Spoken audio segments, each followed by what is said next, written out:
네, 다양한 분야 전문가 모시고 인사이트 구하는 시간입니다. 오늘은요, 글로벌 시장 전망에 대한 저희 특별한 인터뷰 준비했습니다. 글로벌 경기 침체에 대한 우려가 상당히 큰데요. 그에 비하면 증시는 변동성에도 불구하고 선방하고 있습니다. 자, 2분기 이후 글로벌 증시 방향성 어디로 향할지 인사이트 구해보도록 하겠습니다. 자, 800조 원 규모의 기금 운용을 책임지고 계시는 월가의 큰손, 네, 뉴욕 생명 자산운용의 윤재성 CIO님 모셨습니다. 네, 어서 오십시오. 네, 이른 시간 이렇게 귀한 걸음 해주셔서 너무 감사합니다. 제가 또 많은 팬분들과 함께 오늘을 기다리고 있었거든요. 네, 감사합니다. 네, 우선 미국의 금리 이야기로 좀 시작을 해볼까 하는데요. 연준 페드의 최종 금리 그리고 그 이후에 어떤 그 과정, 금리의 향방에 대해서 먼저 좀 여쭙고 싶습니다. 예. 저는 작년부터 예상하는 게 연준이 한 페드 펀드를 5.5까지 올릴 수 있다고 생각했는데 변동이 꽤 많았죠. 페드 펀드 퓨처 그 예상하는 마켓이 예상하는 가격을 보면 계속 올라갔다 내려갔다. 그리고 1월 달에 인플레이션이 좀 약한 모습을 보여서 파월도 자기 자신도 좀 이제는 괜찮을 것 같다고 생각했는데 또 다시 재발했죠. 인플레이션이. 그래서 아직도 5.5를 잡고 가는데 이 뱅킹 크라이시스, 은행들의 문제가 생겨서 5.5까지는 갈 수 있을까는 모르겠고 한 번은 더 올릴 것 같아요. 예상으로 5월 달에. 그러고서 그게 다 마지막이지 않을까. 왜냐? 은행들이 돈을 이렇게 렌딩, 빌려주는 이런 역할을 꽤 세게 했는데 그게 꽤 약해졌어요. 네. 뱅킹 크라이시스 후로.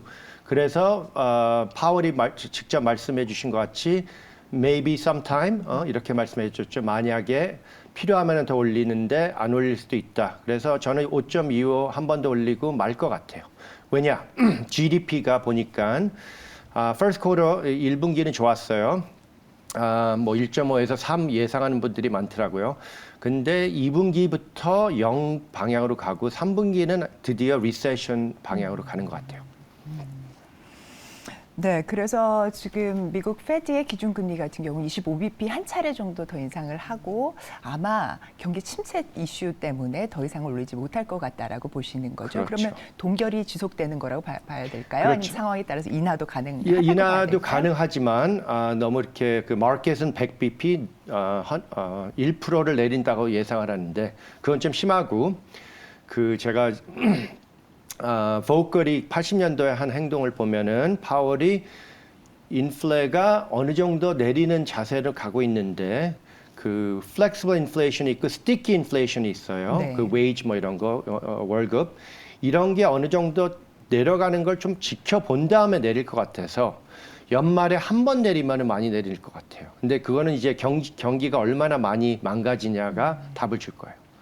네, 지금 80년대 볼커 전 연준 의장의 얘기도 해주셨고요. 실제 물가 인상이라는 것이 인건비 같이 굉장히 스티키하게 잘 내려가지 않는 부분들이 있기 때문에 그렇죠. 아마 경기가 얼마나 불어지느냐에 따라서 금리 인하가 한 차례가 있든 아니든 더 있든 이렇게 좀 상황이 유동적일 것이다 이렇게 말씀을 주신 걸로 맞습니다. 이해를 했습니다.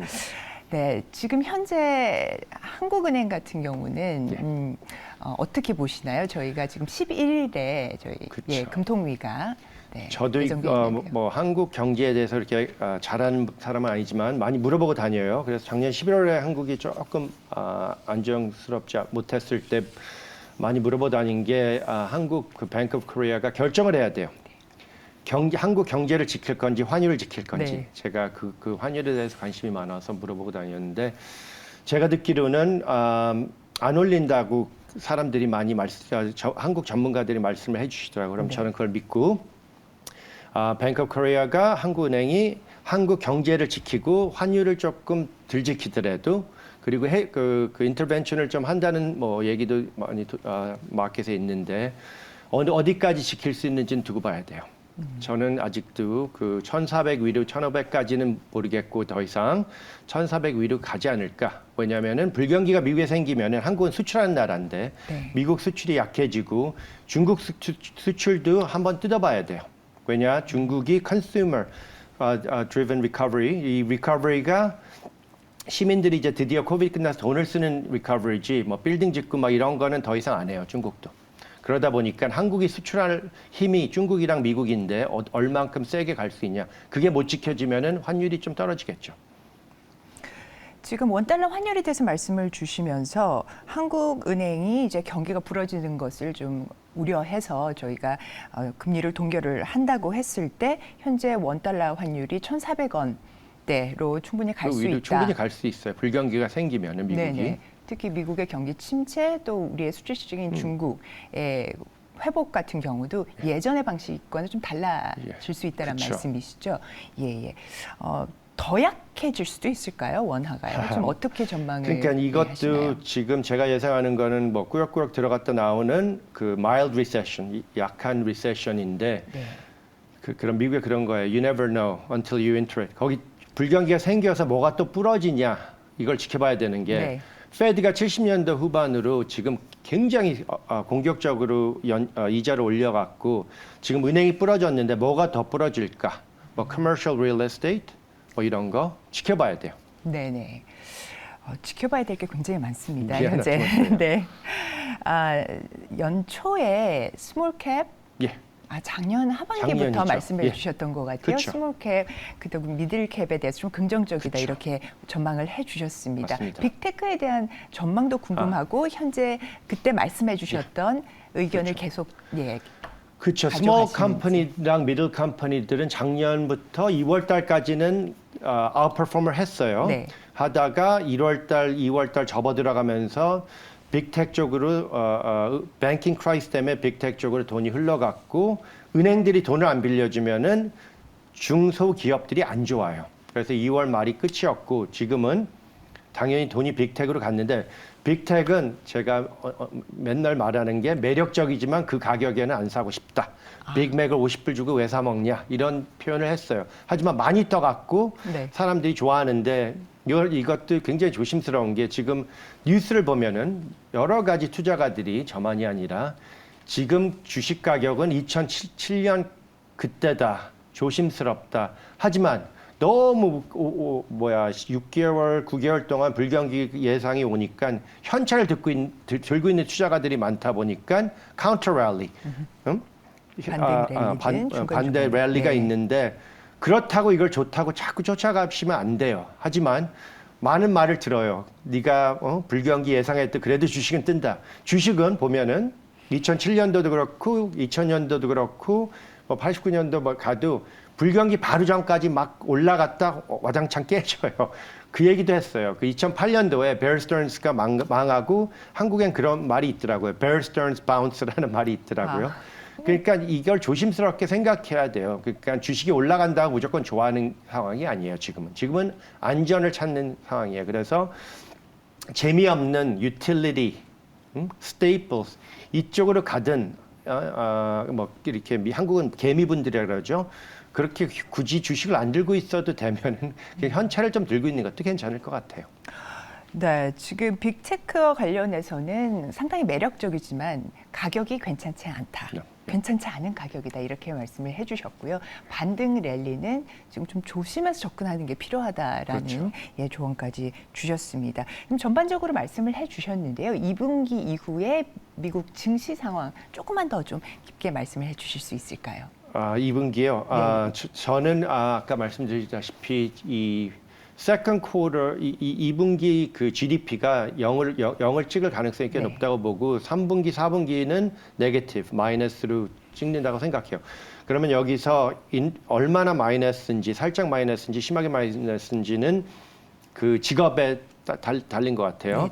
그 manufacturing은 벌써 작년 4분기부터 꺾였고 서비스 섹터가 아직 버티고 있는데 거기서 그것도 이제 약해지고 이제 남은 거는 직원들 이제 줄이는 거.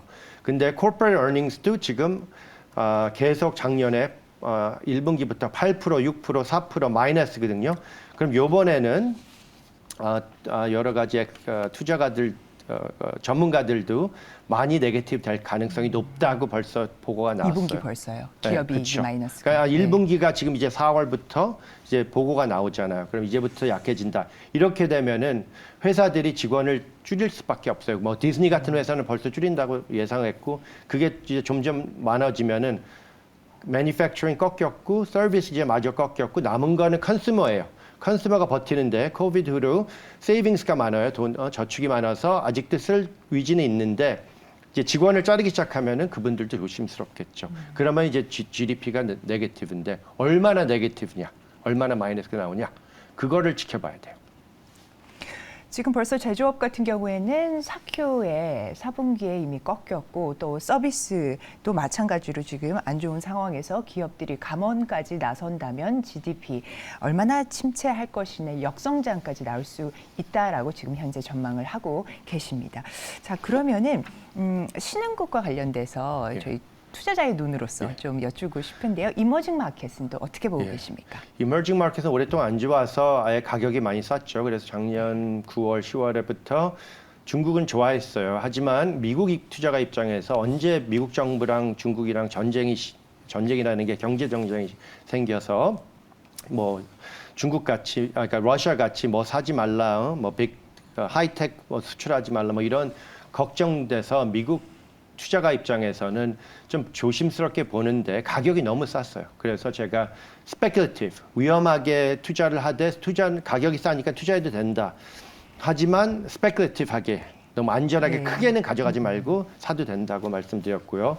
이제 금년 들어와서도 가격이 많이 회복돼 갖고 이제는 그 중국 안에서도 뭐 이런 주식들은 좀 비싼 것 같고 아직도 컨슈머들이 회복되니까 아직은 그래도 좋은 것 같아요. 제가 보기에는 중국도 괜찮고 emerging market 그 기름 만드는 나라들, 그게 라틴 아메리카 이런 나라들은 지금 문제가 좀 있는 그 지오폴리티크 문제가 좀 있는 나라들인데 네. 그래도 기름값이 제가 보기에는 불경기 생기면 꺾이되 뭐 60불 아무리 막 심하게 가도 50불 이러고 말 것 같고 한 3년 5년 안에 기름값은 무조건 120불 방향으로 가요. 다시 그 픽이 120불이었죠. 네네. 왜냐? 기름은 ESG 뭐 이런 것 이런 이런 문제가 아니라 이런 것 때문에 기름을 많이 새로운 기름을 많이 안 찾아요. 그래서 다시 경제가 회복되면 120불 다시 가니까 조금 더 기다려서 꺼지는 걸 보고 사도 더 싼 가격에 사도 되겠지만 좋아해요. 엄청. 네, 오늘 이렇게 해서 미국 증시 관련된 그리고 글로벌한 저희의 경제 상황까지 저희 자세하게 짚어봤습니다. 오늘 정말 귀한 말씀해 주신 뉴욕 생명자산운용의 윤재성 CIO님 정말 대단히 감사합니다. 예, 고맙습니다.